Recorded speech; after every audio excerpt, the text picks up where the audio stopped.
Merci, Monsieur le maire. Ce texte met en avant les idées de prise en charge de la petite enfance, de l'intégration républicaine et de solidarité envers les familles les plus modestes, et ce sont des causes nobles.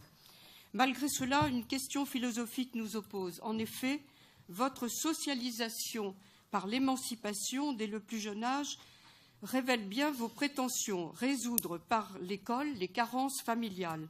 Et pourtant, je ne pense pas que les problèmes de l'école qui subsistent aient été réglés par les prises en charge de plus en plus jeunes des élèves par l'école. Il ne s'agit donc aucunement d'une priorité municipale de devoir prendre en charge les enfants dès le berceau. Il faut plutôt faciliter dans les REP et REP+, un meilleur accès à la culture, comme vous avez pu d'ailleurs nous le proposer au Conseil municipal du mois de janvier.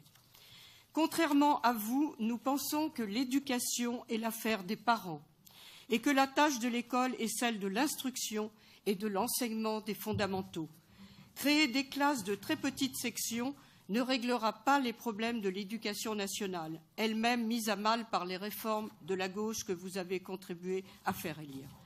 La priorité pour les réseaux d'éducation prioritaires et pour l'école en général, c'est le problème de l'instruction des fondamentaux en primaire. Ce n'est pas celui de la socialisation par l'émancipation, mais celui de la construction par l'instruction.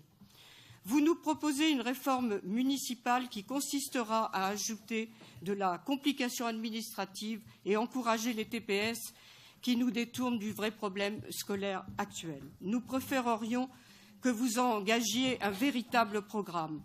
Aussi, nous doutons du bien-fondé de cette réforme et nous vous demandons un bilan d'évaluation dans un an. Je vous remercie.